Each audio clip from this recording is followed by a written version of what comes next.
Hello everyone and welcome to my Linux command line tutorial series. This is tutorial number 15. In this video, we will learn how to use echo command. Basic syntax for echo command is it's echo and you will pass in bunch of options if you wish to options, and then there are arguments. Pretty simple. So the arguments which are passed to echo are printed to the standard output. As you can see here, this, by the way, this is the end result. This, you will be able to do this, and here you can see what I have written. Everything will make sense in the end. Definitely it's a different language for me, but it's pretty simple, really easy, and it's really cool. I'm super pumped. So that's that. Echo is commonly used in shell scripts to display a message or output the results of other commands. Yes, you can output results of other commands too. So let's talk about flags. Let me show you basic echo command and clear this out. So let's start with basic stuff and then we will talk about flags. So basic echo, you can say hello and it will print out on the screen. You can do hello world and it will print out on the screen. Well, although it is not necessary to enclose arguments in double quotes, but it is good practice to do so. So what we will be doing is we will always be using double quotes, as it is a good practice and it makes it neat, so we are good. Next thing, what we can do is let's go ahead and talk about flags. That's that, and there are three flags with echo. Number one is /n. I don't know. I did not get what -n does, but just here it is. So it shows this person sign. On the documentation, it says that it suppresses the trailing new line. Anyways, if it makes sense to you, post them in the comment. Next command is next flag is next option is, which is small e. This will interpret all the escape characters. If you are learning this, I really hope you know what escape character is. But if you still don't know, let me tell you, like /n is for new line, /t is for a tab. So go ahead and do your research, because we cannot just throw in a new line here. Here when you do new line here, it is interpreted as something else, right? Like if you hit enter at somewhere, it's not a new line. So we need some other way to say that we want a new line. So anyways, back to the topic. So if we do /n hello world, we can see that it's a new line. Well, by default in my shell, which is ZSH, because I'm on macOS Catalina, small e is the default behavior of echo. So even if I do echo /hello, it will still behave as -small e. But if you wish to ignore the escape characters, you can do the reverse, make it capital E and hello, and it will ignore there was no escape character. So let's put one and it will ignore the escape character. Well, in some terminals, this is the default behavior. So in some of the shells, sorry, it's not terminal. So echo can be used with pattern matching characters, such as wildcard character. Let me show you what I mean by that. So if you see on my desktop, I have two files. The way pattern matching can work with echo is, what you will do is you will say echo and we will say these are all my text files, and put in the star.txt, and it did not work. Damn. Okay, I think for this you cannot have this. Okay, this time it worked. So let's try HTML. Okay, it's right there.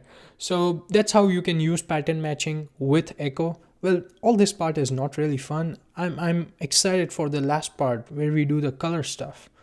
So anyways, that's done. Echo can be used with pattern matching. Echo can redirect your output to so echo output can be redirected to a file. So it's just like adding stuff to a file or creating a new file, right? It's not similar to cat, but it does behave like one. So let's go ahead and do that. So echo, we will say let's have a new line. I am amazing, and this we will redirect to old.txt, clear ls, and let's see what's inside old.txt, and you can see I'm amazing. So that's how you redirect your echo output to a new file. Now let me show you how you can create a variable. It's pretty simple. Just start with the name, let's say x, and equal to, make sure there's no space. Okay, if you do x 10 command not found, so no space, equal to 10. Oh, my bad, let's make it 13. And the way you output the variable is you will say echo dollar, and it was x, right? Yep. And you can see, and you know what, I did not try to do this, but let's try to do some operation. X plus, is it possible?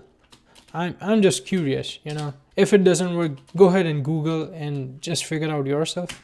That's what I'll do after this video. But you know what, let's still try to, I think it should be possible to do some operation right here. Because when we do this, oh, still did not work. Let's try to enclose this in a this bracket thing and try. It should work, man. Arithmetic operation, super simple. You should be able to do this. Okay. Oh, I remember, because this dollar brackets is reserved for commands. So this is how you output commands. Let me tell you, that's how it's used, you know. So what else you can do? We can say ls doesn't make sense here, but it's still there. Anyways, let's do ls dash l. You know, that's how it can be used. So how do we do the operations? You know what, let's try double brackets and x plus, ooh, nice.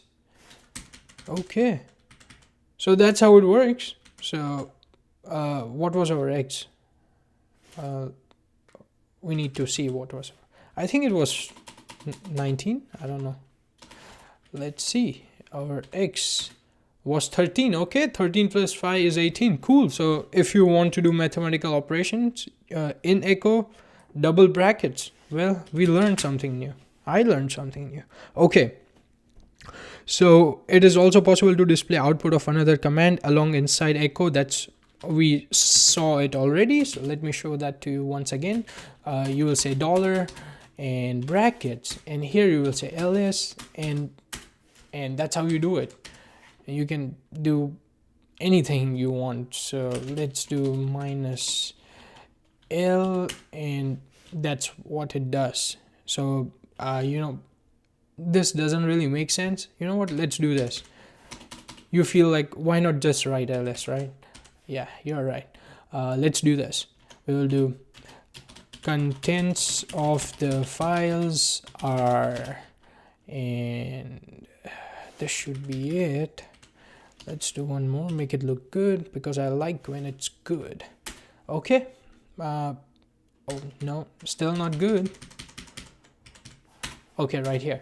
Okay, well, this cannot be done with if you just type in ls, you cannot get this. Let me tell you what I mean by this.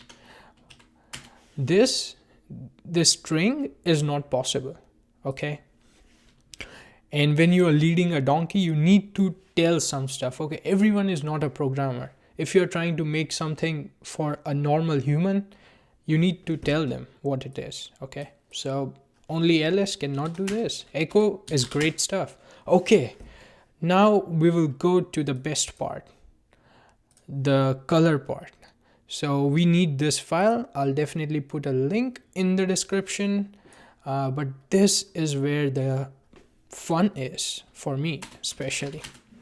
So it's the same thing, we echo, but this time of course I don't need to type -e, but just sake for someone whose default behavior is not interpreting as escape character, we will pass in -e. And the way this work is, we will say \, and it will be 033. Now let me tell you what this is. 033 is ANSI character for an escape key. Okay, so that's that. Well, and then there's a square bracket. I don't know why it's square, but it's there. I think it's an array because we can pass multiple arguments in there, and all the attributes here are separated by semicolon, and everything ends with m, and then your whatever, do whatever you wish. Do you understand? No. So this stuff which is separated by semicolon are called SGR parameters. Select graphic rendition. Okay, SGR sets display attributes. Several attributes can be set in the same sequence, separated by semicolons. Well, thank you Wikipedia. If you wish, go buy Wikipedia coffee. Anyways, back to the point. So here, all these numbers, you can use all of the numbers and separate them by semicolon and show whatever you wish. Let me give you an example. Let's try to do a simple hello. Okay, and now let's try to do a bold hello. So what we will do is, let's start from scratch. Okay, escape 033. This is just required stuff. Okay, just do it, or you can just remember it, but that's what you need to do. Next thing you will do is we said we want to make it bold, right? So here, what's the number with the bold? What's the code for bold? It's 1. So 1 m, right? Because we don't have any other argument, so we don't need semicolon. So m is the same thing. I don't know, doesn't matter. You just have to put it right there. And the thing is, I'm learning this stuff like before 15 minutes. So if I dig deeper into it, maybe I can make sense of the square and m, but for now this is enough. This is victory. Okay, let's go ahead and type hello, and we will do this, and it should, and you can see the difference here. This is bold, right? And if you remember, the welcome message was blinking. That was number 5. Pretty simple. Let's try to make our hello blink, right? Or you want to make it fast blink? Let's do 6. Rapid blink. What happened? We missed something. Rapid blink. Let's do 0. What happens? Let's do 0 and let's make it blink. It should blink. Or I think, oh, my computer does not support rapid blink. Maybe. Oh yeah, it does not. Well, you can try and let me know whether it looks good or not. Let's try more stuff. Let's give it some colors, right? I like cyan. You should try that too. So cyan. Okay, this is background color. So let's try both. Let's try background first, so you will understand what I mean. So here, pass in 46 for background and separated by semicolon, and you can see the background is cyan, but we don't want the background. We want it to be foreground, so we will make it 36 and looks pretty good. If you remember, I also had one underline. So here is the underline, which is, where did you go? Here, number 4. Code is 4, so let's pass in number 4 right here. And I highly recommend you go like in increasing order. Just makes it more readable. There's no standard for this, but that's what I suggest you to do. So it looks pretty good. Look, and my message was hello and welcome, right? It's right there. Okay, it's there. You can play with this, but let me show you more cool stuff. What I mean. Okay, let's get rid of this. And I don't like static stuff. Doesn't make sense. So everything was in the center. So let's make it centered right here. So /n, and let's do no, /t is for tab. So here it is. Contents of the files are, and we will do another /n and do $, and here we will pass in ls -a and one more /n, and bam. Ooh, where did that come from? Yeah, anyway, this is what we get. Looks pretty good, right? Insanely cool. I don't understand. How did I get the slash? Okay, it's not here. And that's what we did. So go ahead, play with this, and the link will be in the description. If you have any questions, post them in the comments. If you like this video, don't forget to hit like. I'll see you guys next time. Oops.